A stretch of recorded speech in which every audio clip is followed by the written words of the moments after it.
নমস্কার, আপনাদের সকলকে স্বাগত জানাই চ্যানেল রূপা মুখার্জিতে। জয় কৃষ্ণকালী মায়ের জয়, কৃষ্ণকালী মায়ের আশীর্বাদ এভাবেই আমাদের সকলের উপর বর্ষিত হোক। মঙ্গলা দেবী একটা কথা খুব স্পষ্টভাবে জানিয়েছেন সম্প্রতি একটি লাইভে এসে, যে কোনো ধরনের স্পেশাল ফেভার কিন্তু ওনার কাছ থেকে আশা করবেন না।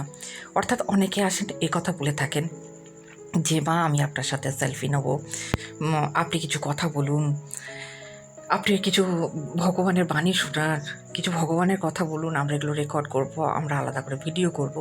এই দাবিগুলো কিন্তু করবেন না, কারণ সারা দিন ওনাকে দাঁড়িয়ে দাঁড়িয়ে ভক্ত দেখতে হয়।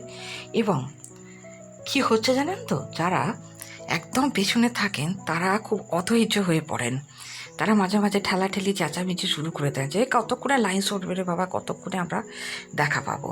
যেহেতু সব ভক্তের মানসিকতা একরকম নয়, সকলে একসময় আসতে পারেন না, অনেকে হয়তো হাতে কম সময় নিয়ে মন্দিরে আসেন। তো এই ব্যাপারগুলো একটু মাথায় রাখবেন। কোনো ধরনের স্পেশাল ফেভার মঙ্গলা দেবীর কাছ থেকে আপনারা কেউ চাইবেন না। যখন উনি সকলকে ভিডিও করতে দিয়েছেন, যখন উনি স্পেশাল বাণী বলেন, ভগবানের কথা বলেন, তো তখন আপনারা ভিডিও করুন না। এই বেড়া ডিঙিয়ে টপকে এখানে আসবো, এখানে এসে স্পেশাল করে সেলফি নেবো, এগুলো সম্ভব নয়। তা বলে কি তিনি কারোর সাথে করেন না? হ্যাঁ, যদি যেমন মৌ এসেছিল, মৌকে উনি মানে যথাসাধ্য করেছেন।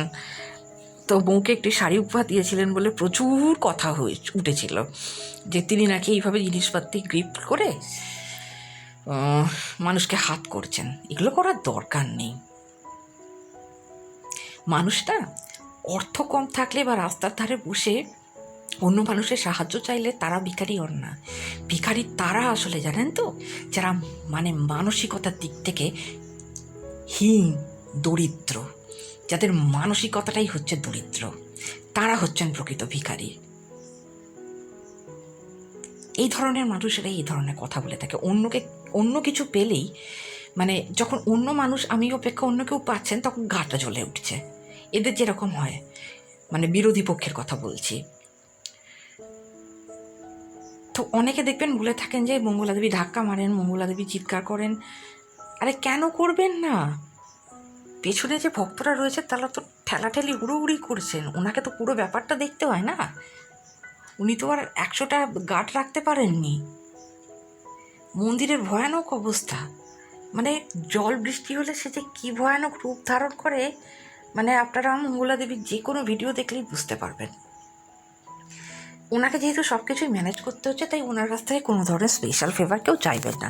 আমরা শুনে নেবো মঙ্গলা দেবী এই প্রসঙ্গে কী বলেছেন। তবে তার আগে আপনাদের কাছে অনুরোধ, ভিডিওটি ভালো লাগলে অবশ্যই লাইক, শেয়ার, কমেন্টস করবেন, চ্যানেল সাবস্ক্রাইব করে পাশে থাকবেন। আমি একটা কথা বলি, যারা যারা আমার কাছে আসেন, কেউ সেলফি তুলতে আসেন, কেউ বলেন মা কিছু কথা বলো, একটু ভিডিও করব, দেখো সেই সময় আমার সময় হয় না। কারণ তোমরা সবাই জানো হাজার হাজার ভক্ত রোজ মায়ের মন্দিরে দাঁড়ায়। অনেকের পিছন থেকে বিরক্তি বোধ হয়ে যায়। যারা ঘন্টার পর ঘন্টা আমার সঙ্গে সেলফি তুলতে আসেন বা ভিডিও করতে আসেন, কিন্তু আমি সময় দিতে পারি না। কেন দিতে পারি না? দেখো, একটা জিনিস, পিছনে অনেক ছোট ছোট বাচ্চা থাকে, তারপর অনেকজন থাকে, সেই জন্য আমি ভিডিও করতে পারি না। যাদের ভিডিও করার ইচ্ছা থাকে তারা পাশ থেকে মাকে দেখিয়ে ভিডিও করে চলে যাও, কারণ সবার পক্ষে তো কথা বলা সম্ভব হয় না। কারণ তারা পিছনে লাইনে বোর হয়ে যায়, তাদের অনেক কষ্ট হয়, অনেক বিরক্তি ভাব হয়, সেই জন্য আমি সেলফি তুলি না। এটা অনেকে হয়তো খারাপ ভাবে যে মা সেলফি তুলে না, কিন্তু দেখো আমি যতটা পারি সেলফি তোলার চেষ্টা করি, সবার সঙ্গে ফটো তোলার চেষ্টা করি, তারপরে ভিডিও করার চেষ্টা করি। আমি চাই সবাই ভালো থাকুক, সুস্থ থাকুক, হাসি খুশি থাক। তারপর অনেকজনা প্রণাম করতে চাই, আমি তো প্রথমেই বলেছি কেউ প্রণাম করবেন না, সবাই মাকে প্রণাম করুন। কারণ আপনারা তো অনেক বয়স্ক থাকেন, যে বয়স্করা রয়েছেন আমি বারবার অনুরোধ করি, হাত দুটো দুটো ধরে বলি, কেউ তোমরা আমায় প্রণাম করো না। বয়স্ক বাবারা বলেন তুমি তো আমার মা, মাকে কি প্রণাম করা যাবে না? দেখো, যারা বয়স্ক বাবা মা থাকেন তাদেরকেও আমি প্রণাম জানাই, তারাও আমাকে আশীর্বাদ করবেন, আমি প্রণাম করি। কারণ সবার আশীর্বাদ দরকার আছে, গুরুজনদের আশীর্বাদ দরকার আছে, ছোটদের ভালোবাসা দরকার আছে। তাই আজকে আমি আজও লড়ে যাচ্ছি, আজও আমি সুস্থ সুস্থ আছি মায়ের আশীর্বাদে, তোমাদের আশীর্বাদে। তাই ভক্তদের বারবার বলবো যে তোমরা সবাই মায়ের কাছে প্রার্থনা করো, মা গো তুমি ভালো থাকো, তাহলে গোটা জগৎ ভালো থাকবে। মালাগুলো খুলে দিয়ে একটু সময় পেয়েছি, তারপর অনেক ভক্ত দাঁড়িয়ে আছে, আবার দেখবো।